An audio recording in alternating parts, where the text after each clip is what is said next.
Thank you. Well, it's a real pleasure to talk to you today and talk a little bit about the role of digitalization for I think what we are seeing at the moment, and mainly about the impact of the COVID crisis on digital transformation. So what I'll do is I'll first want to go back a little bit and provide some context on, I think, where this discussion is coming from. Then specifically talk about the impact of the COVID crisis on digital transformation. And I think, of course, there are differences here across countries, and then talk a bit about policy implications. So just to go back a little bit and provide a little bit of context, I think it's important to say we all know, I mean, there's been a wide range of digital technologies that have emerged over the past few years. Really, I think the interesting thing is here, not only that there have been many technologies, all coming about at pretty much the same time. They've affected many sectors of the economy. So not only some services sectors, but really pretty much every part of the economy is being affected. And also a lot of them have, I think, really come quite quickly. So they've come together quickly and also really covering the whole economy.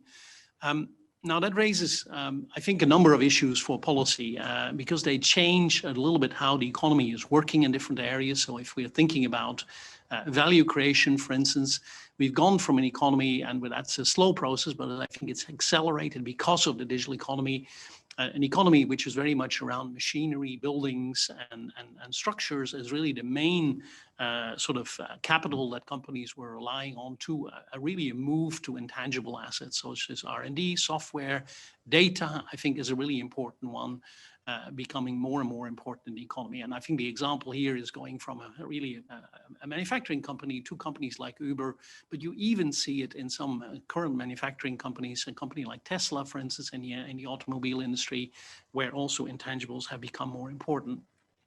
Second example here at the bottom is around services, where you see a robot tractor going around the field in North America. That tractor is not only sort of digging up the field, but also gathering an enormous amount of data that is then being gathered and brought together on crops, on the soils, on temperatures, on plants, and everything. And that is being gathered together to provide services back to farming that can help in terms of the agricultural processes. Now, I think all of that is changing policies in many areas. And a good example, of course, and work that the OECD is doing at the moment is on taxes, where, of course, this changes how we look at taxation, particularly across countries, but also trade policy. But there are real questions about digital trade, data as a source of trade. So the whole distinction between goods and services becoming more important and more difficult to make, and also areas like innovation itself. So what we did at the OECD is really to start to work together on a project, what we've called Going Digital, which was intended to improve understanding of the digital transformation and its impacts, provide policymakers with new tools to also help be more forward-looking in how we think about these issues, explore ways of improving the policymaking process itself, and I'll come back to that at the end. So it was really around those issues, and it involved a very large part of the OECD policy communities in terms of that was really an issue that was, I think, really we needed to deal with across the OECD. I think it also showed we needed to be more joined up in thinking about policies in this area, because the digital transformation really affects every part of the economy, every part of the society, providing many new opportunities, but also raising challenges. And the risk here, I think, of a partial, siloed approach which could not address some of the difficult balances that I think we need to be dealing with. For instance, one area, for instance, openness versus privacy. There's a lot of, I think, interest in trying to make data more open because it can help us and share data better, because it can help us deal with big problems like health, but also then there are challenges. How do you balance that with privacy concerns? There are other cross-cutting issues that are important: security, competition, and skills, where also sometimes we need to bring more policy communities together. So I think the argument here has been to really look for a more integrated whole-of-government approach that could deal with these issues. And in that context, at the OECD, we developed a new policy framework, and we put out a report called Going Digital, where we have 7 elements that I will talk about a little bit more in detail later, because I think they help us think about some of these issues. So that's a little bit, just as a brief introduction on, I think, where we were before the COVID crisis happened in terms of our thinking on digital transformation. So I think the COVID crisis really changed quite a number of things, because I think it accelerated what we saw happening in many countries. And here the example is from Italy, from teleworking during the COVID crisis in Italy. And I think what it shows really is that a number of different industries in the economy, it shows the estimated potential for teleworking. That basically shows that how many occupations in different industry, the share of jobs that actually could engage in teleworking. It shows the share of people in those industries that were engaged in telework during the lockdown, so really at the peak of the lockdown. And you see in most cases that it was very close to the estimated potential. So in some industries, up to 50% of workers were working from home. Now, the interesting thing is that once the lockdown started easing, still in many cases, a large number of people were continuing to work from home, because to some extent, of course, there were still restrictions in place, but also because I think it had shown the potential of teleworking, that it could actually work in many cases. And I think we see that at the moment. So it had also broken through a number of barriers that existed within many companies that teleworking might be difficult to do, whereas I think we found that actually because of being forced to do so, that in many cases it could actually work reasonably well. Second example, and this also has some data for Japan, is from a McKinsey study not very long ago, which looked at shopping behavior and how shopping behavior had changed since COVID-19, where it basically shows that in many countries, in India, up to 95% of people sort of being asked had engaged in new shopping behavior. In Japan, the number is a little bit lower, only about 30%. But what's most interesting is basically the percentage of people who've indicated that they would like to continue to do so, and that they would like to continue that type of behavior. So 70 to 80% in many countries of people who basically say, well, I will continue to do so even if the COVID crisis would be changing and we would be in a different situation. So I think we see probably a change in behavior that is important to think about. A couple of other indicators I think useful to look at. Of course, during the COVID crisis, we saw that networks really had to cope with very high demand, both from companies, but also from working at home. So we've seen really a very stark increase in the amount of bandwidth that had to be produced, up to 50% increases almost in some countries during the peak. In Japan, also almost 25% increase in the amount of bandwidth needed to deal with all the demand. We also did a little bit of work in the context of the G20, where we asked countries also about governments, about what they were doing at the government level to support this shift. So we saw a lot of support from countries for connectivity, for the move to online business model, to the move to more digital services, remote working, upskilling from home, electronic payments, and also, of course, digital security is something that was important. On the right side of the screen, you also see, for instance, things like video conferencing, what we're doing right now, an enormous increase in many cases for things like Zoom, Google Hangouts, and also Microsoft Teams, enormous demand for I think, what was needed to keep things moving and working in many cases. We see the same here about the remote working platforms, also a very sharp increase during the peak of the crisis, particularly in March and April, when there was a very large demand for such types of digital tools. And finally, also, of course, electronic commerce, where many more people engaged. And here you see data for the United States and the United Kingdom, very sharp increase again in the second quarter of 2020, and also for the European Union on the right, where also you see a very sharp increase in retail trade via mail order or the internet, whereas retail trade, normal retail trade actually declined a little bit in certain months. Final point is here also, I think, the role of artificial intelligence. We did a little bit of work on that separately.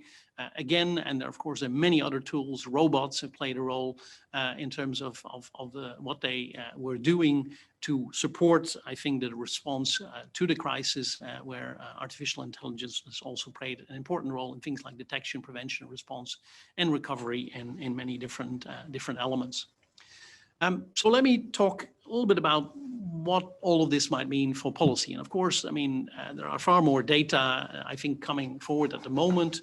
I think we've been struggling a little bit with the official data, of course, is always trailing a little bit. We don't have a lot yet from official statistics on what has changed with COVID-19 in terms of digital.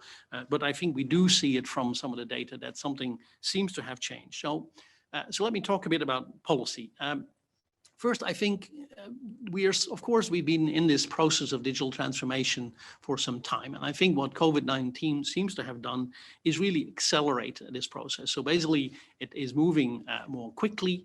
And also that I think probably raises some questions about whether policy in every area is really able and ready to deal with this acceleration, and whether there may be problems in some areas. And just to give you a few examples building on that framework that we've developed at the OECD.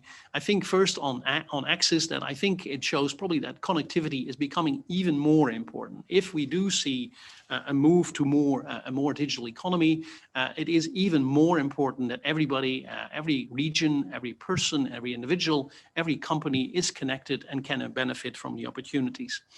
Secondly, I think on the use side, there is, of course, a firm dimension here where there is a risk here that what we are seeing in terms of this acceleration to a more digital economy, that some firms, and particularly SMEs, small and medium-sized enterprise, risk falling behind even more than they did before.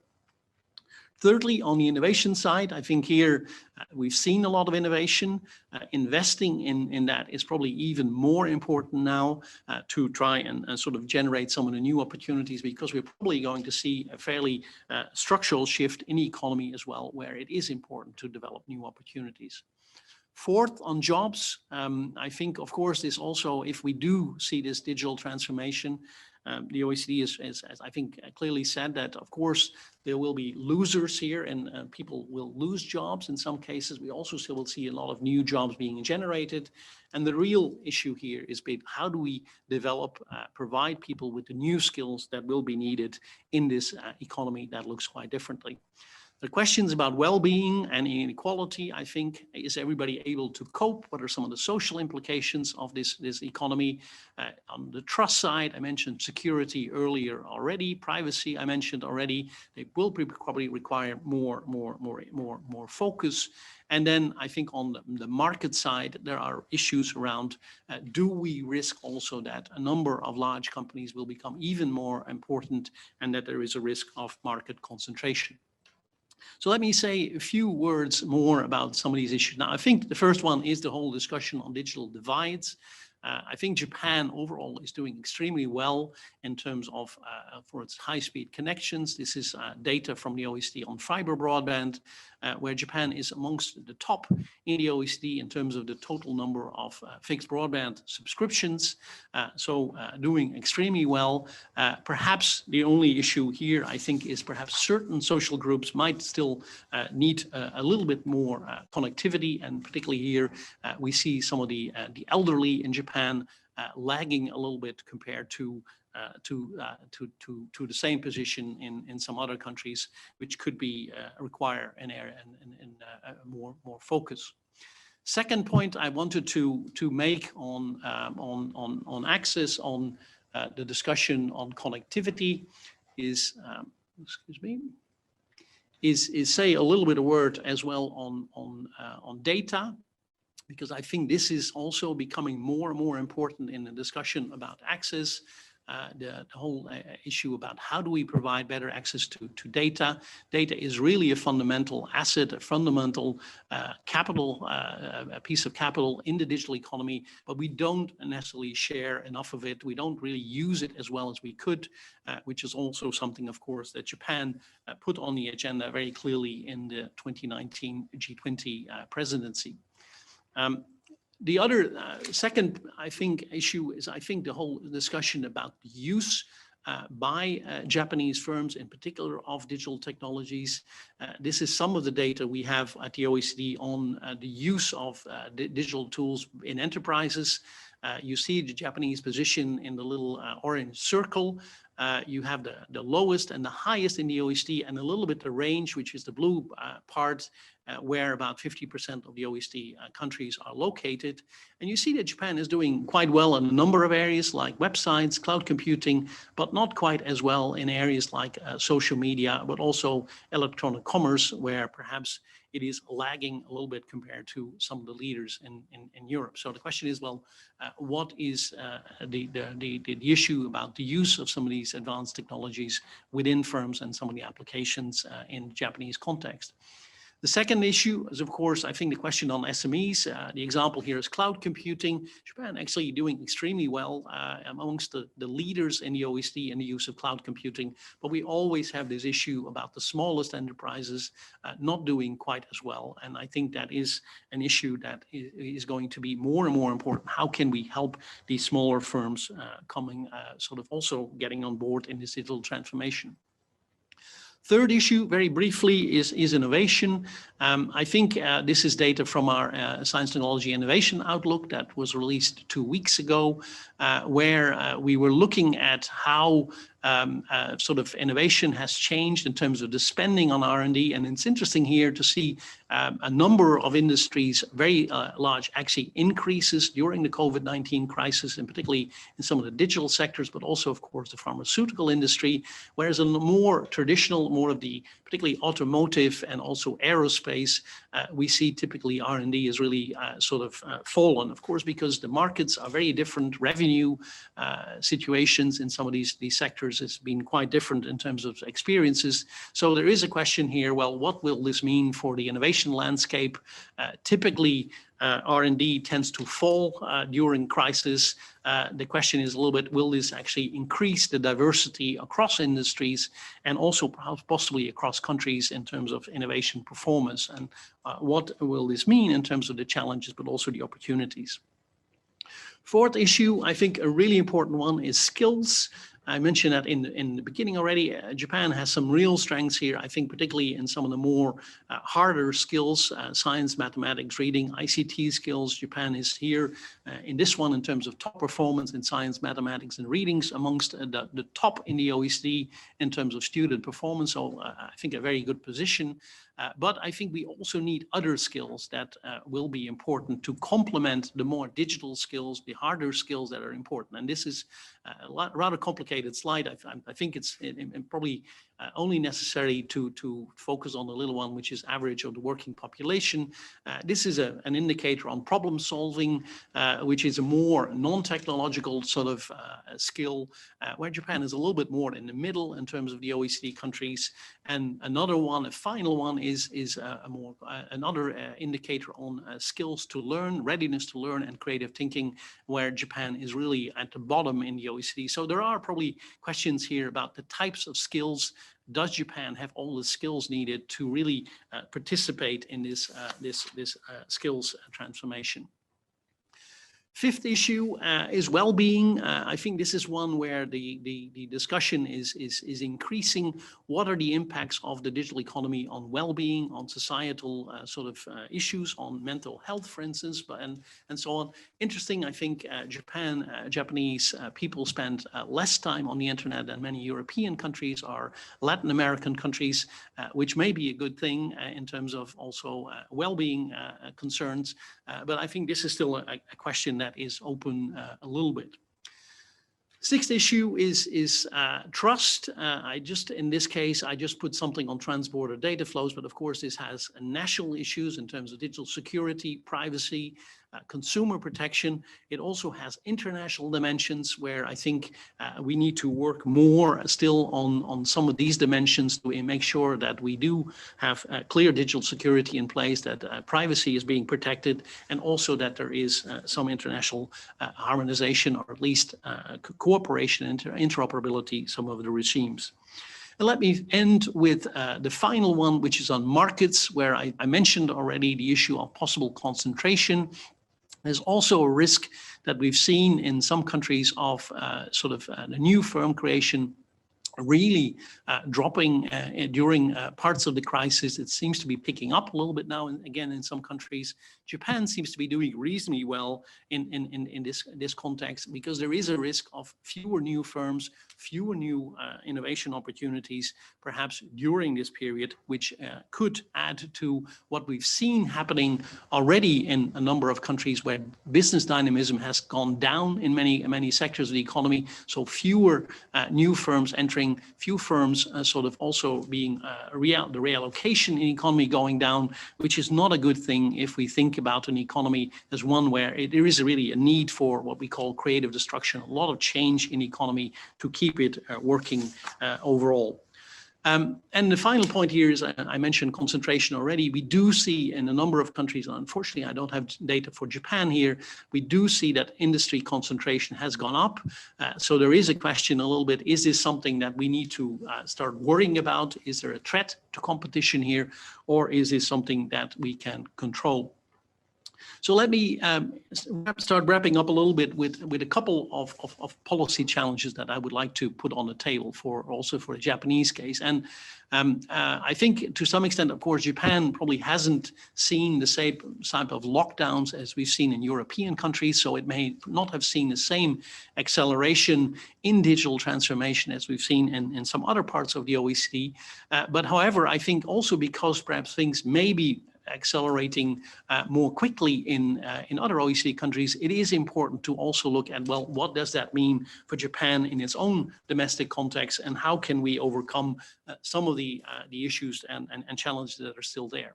So I think access, I mentioned already, I think connectivity is very good, very high. Probably more important now to also look at some of the social groups, firms and regions that are not yet as well connected, because this will be an important thing to work with. Secondly, the sophisticated use of technology is still low in some areas, depending on some of the indicators we're looking at. I think there's also an issue of SMEs falling behind, and also the scaling of new digital firms remains possibly difficult. Innovation, I think Japan probably is not quite as strongly represented in some of the groups where there seems to be a lot of increase in R&D in terms of the real pure digital firms, and also some of the pharmaceutical sectors.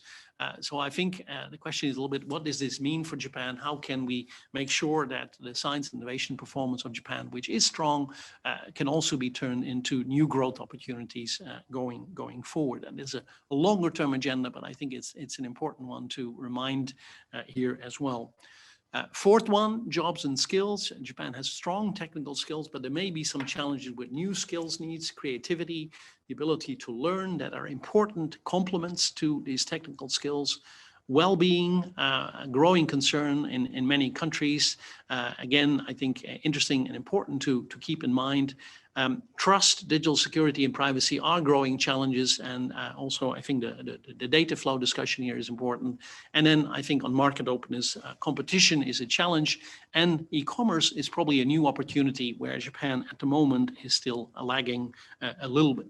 So I think more than ever, I think we need to have this strategy for digital transformation, this whole of government policy response, which is why I wanted to come back to our framework, because I think it helps to think about through all the issues.